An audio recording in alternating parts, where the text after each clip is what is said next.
Albert Einstein once said, "Everybody's a genius. But if you judge a fish by its ability to climb a tree, it will live its whole life believing that it is stupid."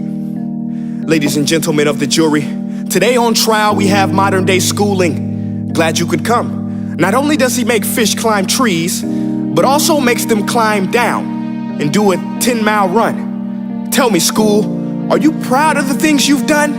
Turning millions of people into robots, do you find that fun? Do you realize how many kids relate to that fish swimming upstream in class, never finding their gifts, thinking they are stupid, believing they are useless?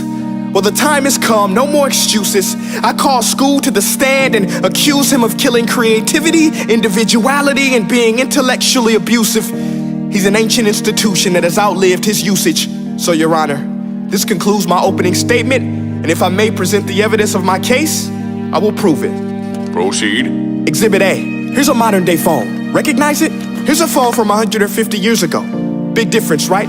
Stay with me. Here's a car from today, and here's a car from 150 years ago. Big difference, right? Well, get this. Here's a classroom of today, and here's a class we used 150 years ago. Now, ain't that a shame? In literally more than a century, nothing has changed. Yet you claim to prepare students for the future? But with evidence like that, I must ask, do you prepare students for the future or the past? I did a background check on you and let the record show that you were made to train people to work in factories, which explains why you put students in straight rows, nice and neat, tell them sit still, raise your hand if you want to speak, give them a short break to eat, and for 8 hours a day, tell them what to think. Oh, and make them compete to get an A letter which determines product quality, hence grade A of meat. I get it. Back then, times were different. We all have a past. I myself am no Gandhi. But today, we don't need to make robot zombies. The world has progressed. And now we need people who think creatively, innovatively, critically, independently, with the ability to connect. See, every scientist will tell you that no two brains are the same. And every parent with 2 or more children will confirm that claim. So please explain why you treat students like cookie cutter frames or snapback hats, giving them this one-size-fits-all crap. Watch your language. Sorry, Your Honor, but if a doctor prescribed the exact same medicine to all of his patients, the results will be tragic. So many people would get sick, yet when it comes to school, this is exactly what happens, this educational malpractice, where one teacher stands in front of 20 kids, each one having different strengths, different needs, different gifts, different dreams, and you teach the same thing the same way? That's horrific. Ladies and gentlemen, the defendant should not be acquitted. This may be one of the worst criminal offenses ever to be committed. And let's mention the way you treat your employees. Objection. Overruled. I want to hear this. It's a shame.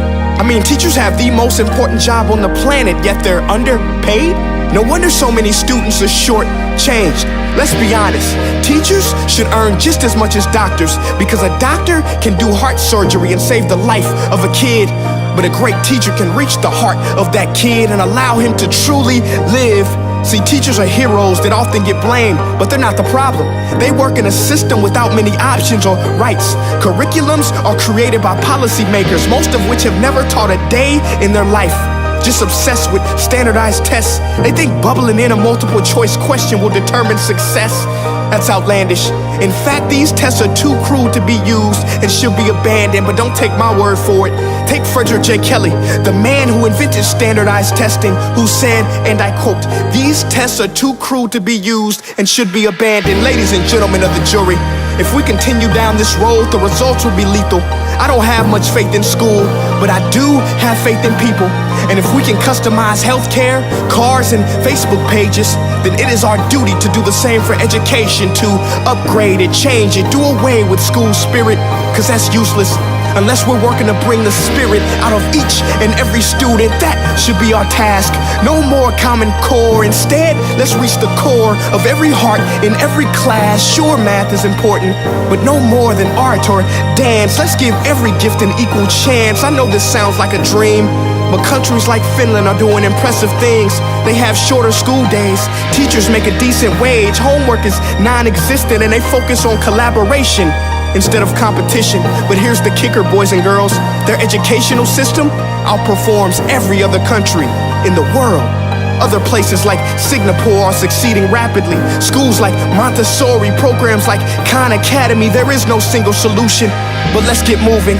Because while students may be 20% of our population, they are 100% of our future. So let's attend to their dreams, and there's no telling what we can achieve. This is a world in which I believe, a world where fish are no longer forced to climb trees. I'll rest my case.